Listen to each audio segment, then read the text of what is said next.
Well, how about this? Look at where we are now, Mr. Fred Wong. It is good to be here with you here on the Blue Eye Devil podcast, streaming on Spotify, Apple, Amazon, and 403 LC.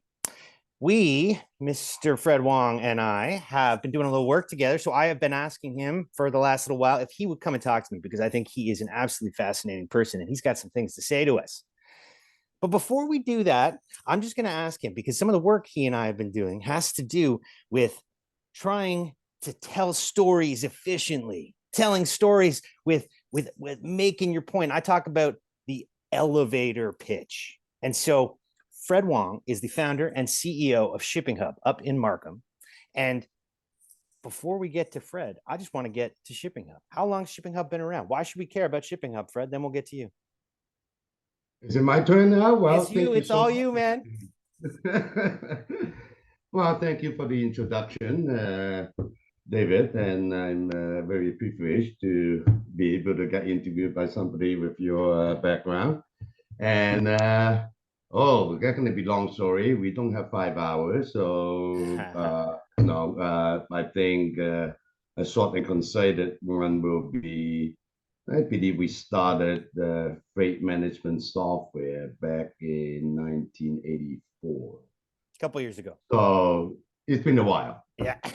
Because of the endurance that we have, and in a certain way, of being considered the elder in that industry. And I always believe that Canada is a tremendous foundation to create transportation management system because we have huge landmass and relatively small population. When you're shipping something from Toronto to Vancouver, you got multiple choices and all of those things that get us to really dive into it really deep about thinking how would logistics actually affect more than just small business and eventually the world. This is more about making money for you then. This is not just about making money. Well, actually, in my so-called attention grabber and quotation, I, in a very young age, and probably a mistake on the business standpoint, I quite often thought that don't let the mighty dollar to cloud your vision and your judgment. And that's why we believe we are different, because if it's a major company, they have one of our component on a product suite that will focus on start making money and forget about the rest. Yes. So we basically building the fastest sport car you ever seen, but it's still in the garage. Yeah, I love that. I love my Fred Wong sound bites, which reminds me, you talk about vision. And we've talked a little bit about the company Kodak and how Kodak dominated an industry for 75 years. And then in almost 5, they were gone. They didn't exist anymore because they didn't evolve.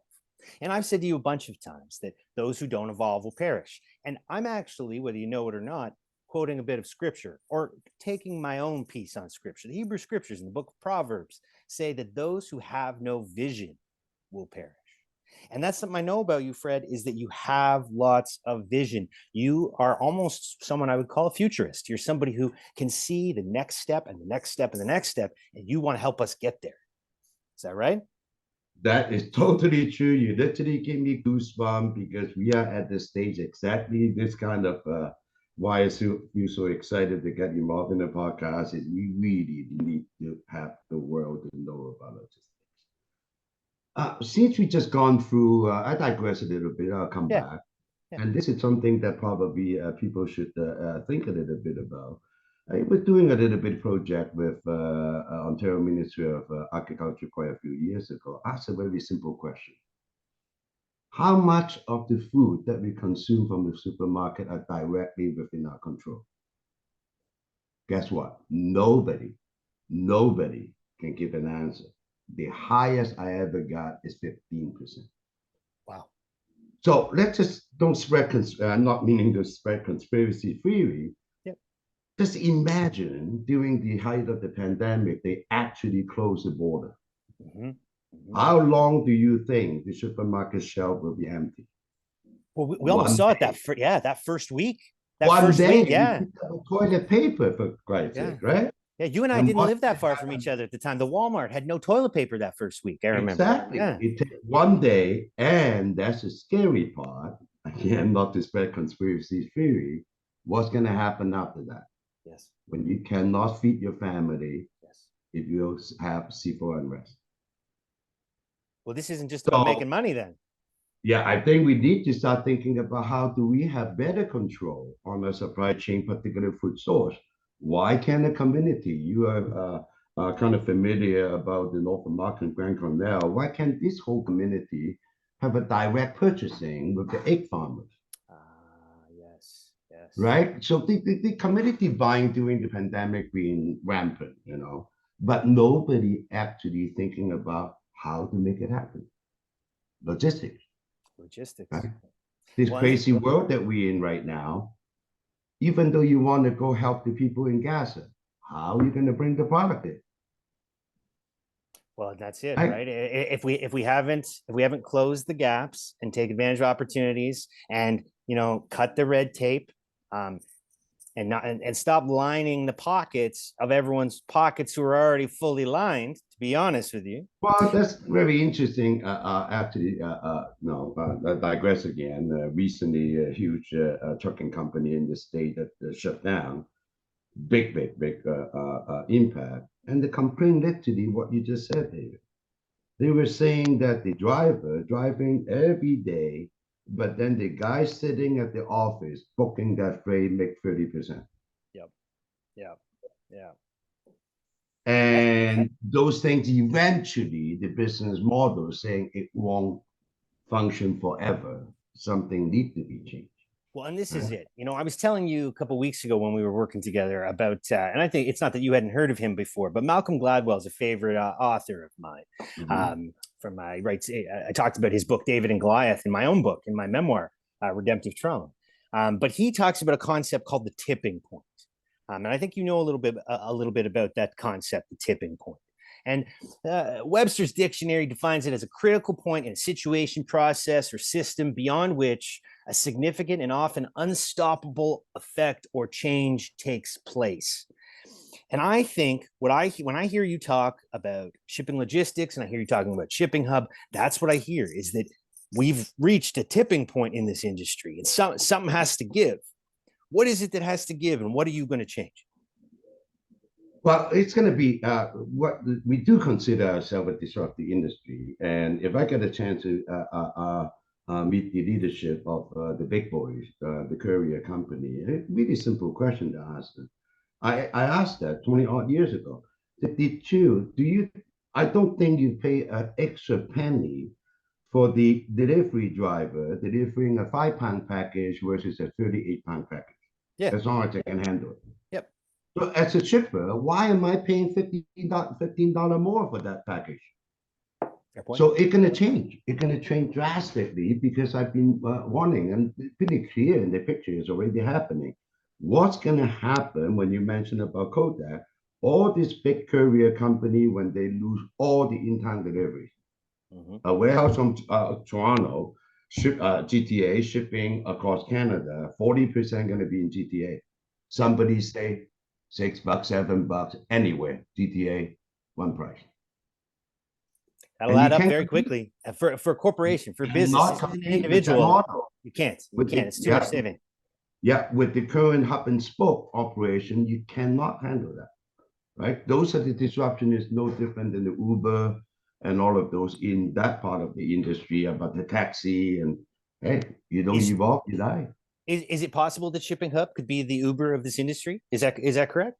That would be, yeah, I would like to see that in a lifetime on some of the concept that we have thought about for the longest time that really the developing countries, some of the unfortunate human beings living on the earth right now, should not have to wait another 30 years before some of this concept being brought to them.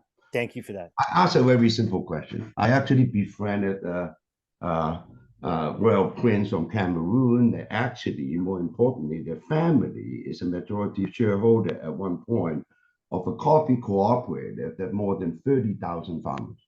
Yes, yes. I asked that question 12, 14 years ago. How do you manage 30,000 farmers without automation? We know that they've been doing it for decades, right? And we all know what the end result is. The farmer get less. But how do you automate when there's no infrastructure, not even address? So that led us to believe some of the most important data never being collected, the rural farmers. This really should be a World Bank project. But all the senior politicians, business people really have no disrespect, really little understanding how critical it is for logistics, to a point that almost every single major shipper, big company, is still measuring shipping costs as a percentage of revenue. You're literally comparing apple and oranges, right? If the guy discount your lighting by 40%, what do you think the transport guy going to do to me? Give me a 40% discount?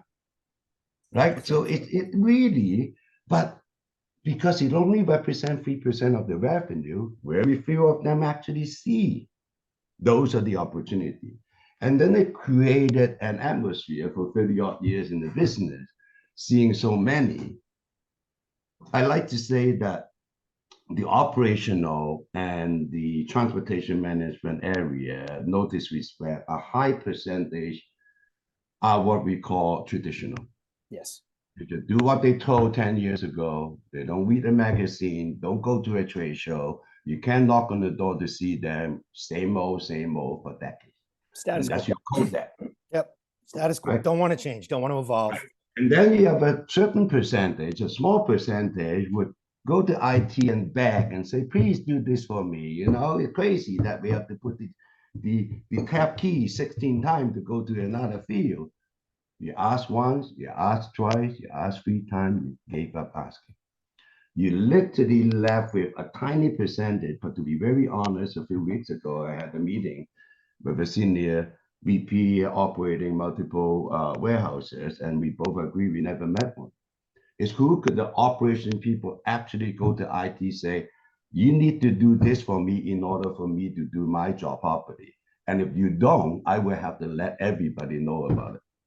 And Fred, I've been in the room with you when you've been making this pitch. I've been in the room because we're working together on some projects. And I know, because I've heard you say this, this is an exact quote, that something that used to take 8 hours to do now takes 10 minutes. And that is changing in so many ways, from time management to time expense to financial expense to what's possible. But the challenge is to let the word out, people won't believe you.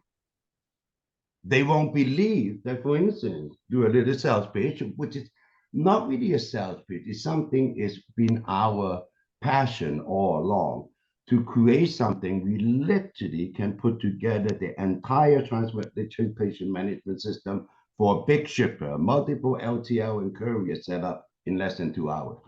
It's not sales pitch, it's a solution plan. But nobody can believe us when your competitor takes 6 months.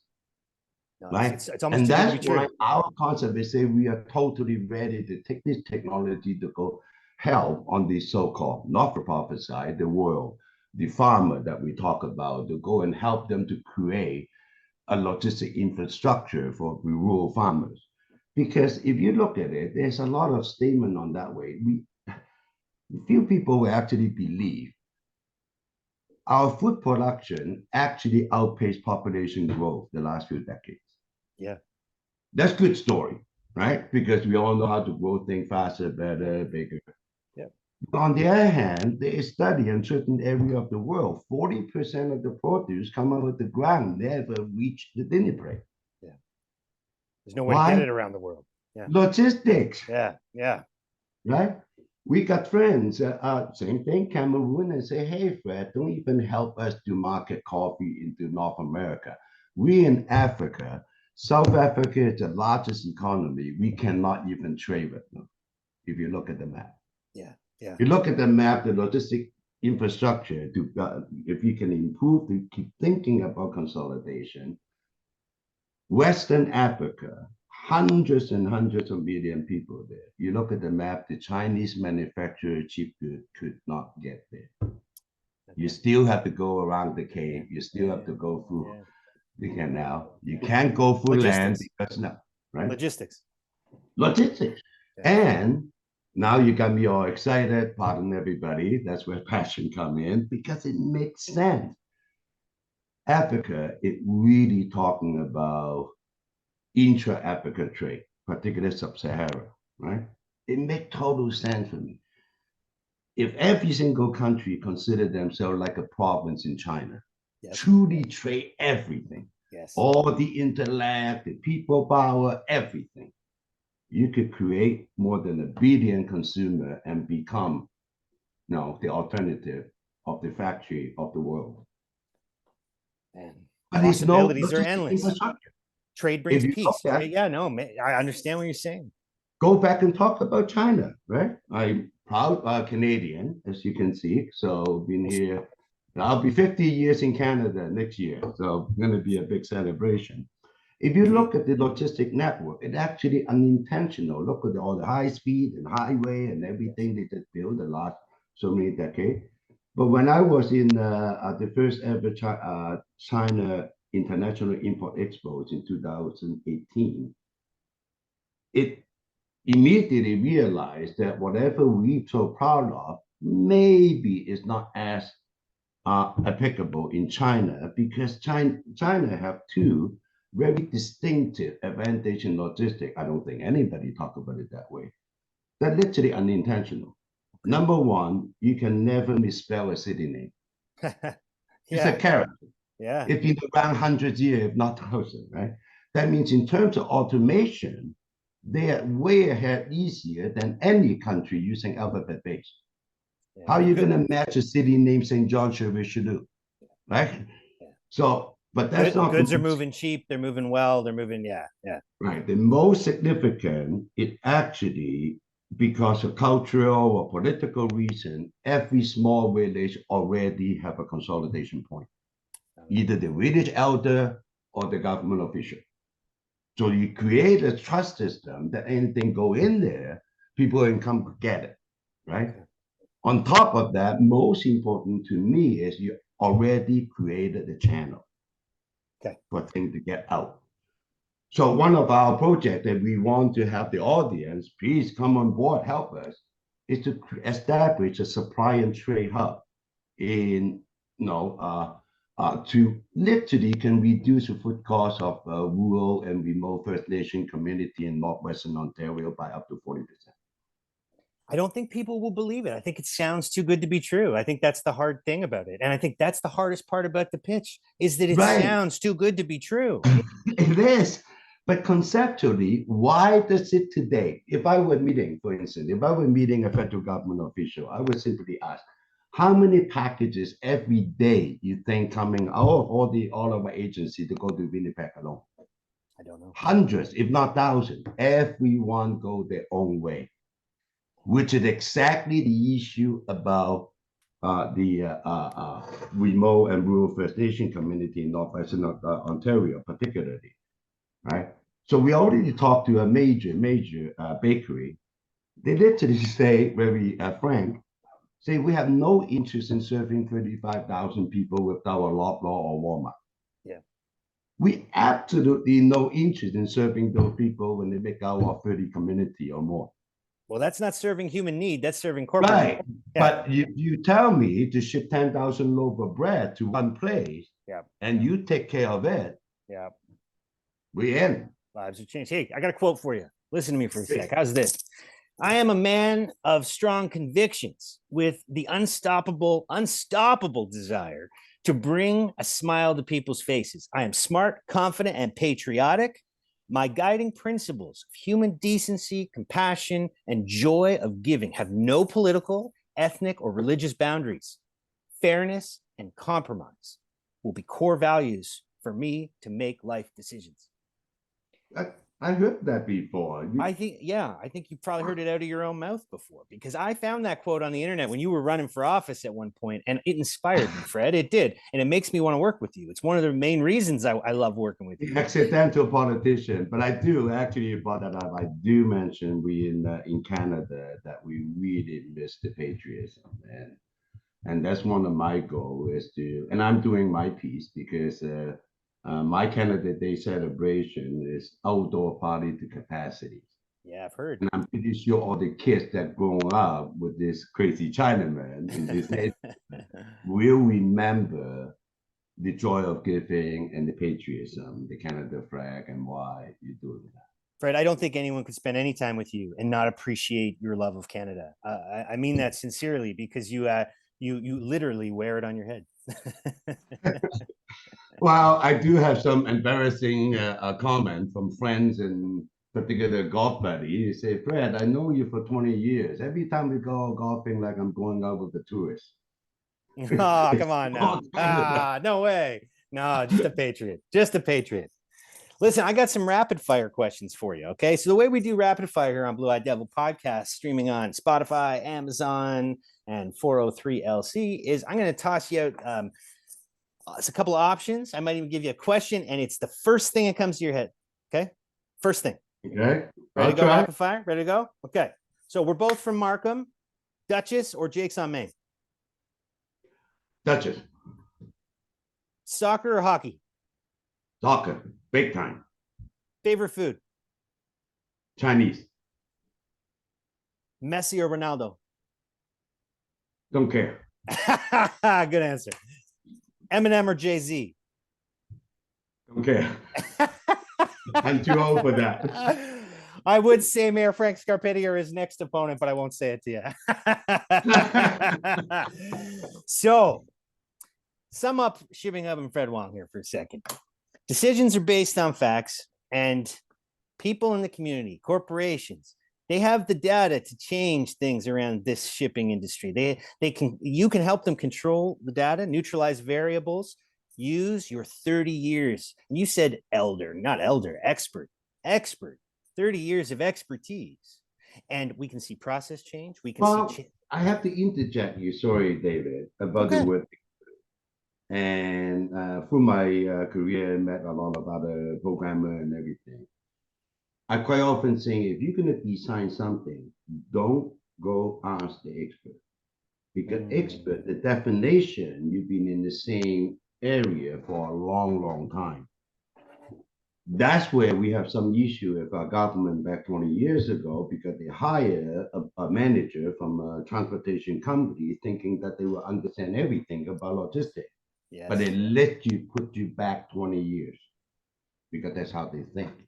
So you need the expert. It's like what we say is our product suite is actually years of continuous learning and years of dedicated development. Years of continuous learning. Continuous learning. The mind have to be open. Again, going back to the statement, let the mighty daughter to cloud your judgment, right? Give me the second part again. Years of continuous learning and years of dedicated development, right? Love it. That's why the sport car is still in the garage, right? We are making it to be perfect, but sometimes we're getting into too much into the deep end to say, hey, we have to let the people see this thing now.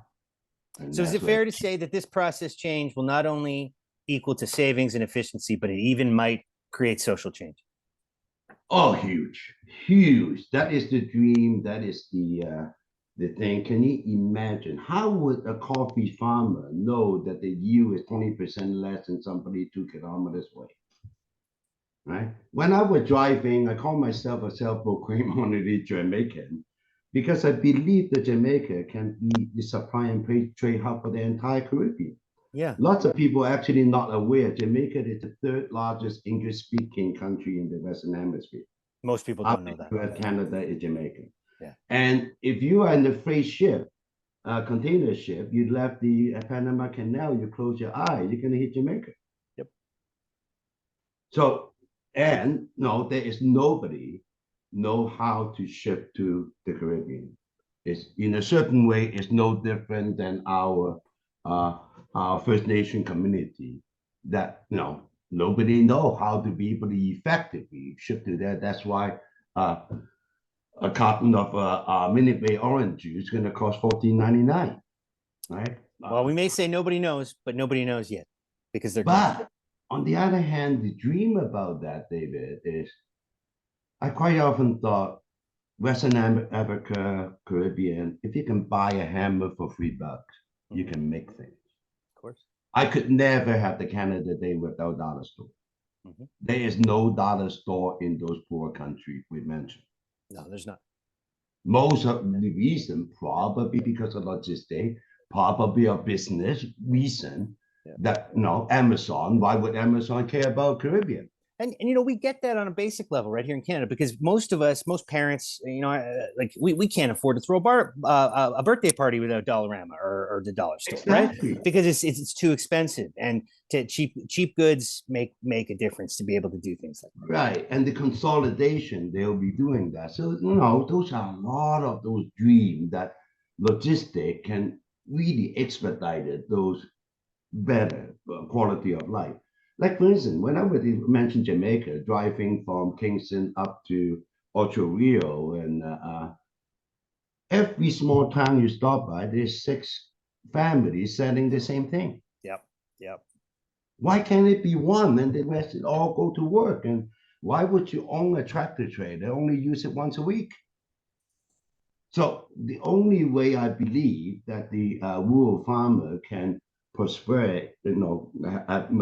doing better is really set up what we call a smart co-op anywhere in the world to share everything, and somebody to have the knowledge to help them manage to get their produce to the market the quickest way. Well, Fred, And on top of that, sorry, no, don't worry. Go ahead. something that we already thought about with the automation that we could bring in, particularly with the advanced, they're going to bypass all the desktop computer anyway. It's all going to be cell phone. We could literally create a product label to know exactly where things come from. So when you have a mad cow disease again, you only have to kill 100 cows. You don't have to kill 100,000. Like the coffee farmer, you would know that this one bag come from 6 farms. They probably won't fill up one when they mix them all together, right? So a lot of those become possibilities if you start thinking the logistic infrastructure. Vision. What I opened with. It's that line from the Hebrew scriptures in the book of Proverbs, that those who have no vision will perish. And you know what I know, Fred? You're gonna have a long time before you perish because you're filled with vision. Okay, we're gonna finish up. So, call to action. My listeners are all over the world, and they are of all different stripes and different fields. If you have a call to action for the people in the community that I speak to on the Blue Eyed Devil podcast, on Spotify and Amazon and all these places, what do you want them to do? What do you want them to hear? That's a very tough question. Like, for instance, if we are interested in setting up the supply trade for the First Nation community, we understand that they've been oppressed for a long, long time. They have lost their trust in anybody. We need to be able to communicate effectively. It's not going to come from me. Somebody have to help be able to say, this is true. It's not somebody coming to want to take advantage of you anymore. There is a solution to help you. And I befriended the business development manager for Thunder Bay. He's the one that got me hooked up in thinking about all this First Nation issue. It really could open up huge opportunity if you can have a channel to get things in and then get things out. Who wouldn't pay for fresh salmon that never been polluted, right? When our government were contemplating about legaling marijuana, I really kicked myself and not pushing that idea. It really should be the First Nation doing that. Let them grow it. What kind of product will afford the percentage of transportation costs, right? An industry that would make money and money and money and money upon right, that they don't need to be penning. Well, sorry, you have to take a shot of our Ontario government. How the heck can you lose $16 million by selling pot in the first year? You and I know the truth to that. That also logistics involved. It is a logistics issue. Well, Mr. Fred Wong, it has been good to spend time with you. It is good to be in business with you. It is good to be your friend. That's the truth. And I'm gonna tell my audience this for sure, because I think they got a taste of it. But walking alongside this man means you get to be inspired on a regular basis. So listen to what he's got to say. Maybe have a look, see where you might get involved, because I think social change is coming with logistics change, and I think ShippingHub is about to do some big things. Thank you, Fred. It's good to be with you. Thank you, David, for inviting me, and it's a great opportunity. I hope I get some words out there, get people thinking a little bit. And if you're interested, you can definitely reach out to David. He knows how to get a hold of me. And whoever want to listen more, there is actually more idea related to logistics. It's almost like water. You can put it in a bottle, you can put it in a jug. It's like a new set of wheels. You can start rethinking. That's what we really want to have people to really start rethinking, reimagine. And on that Thank you, note, sir. this has been the Blue Eyed Devil podcast. Be well on the journey.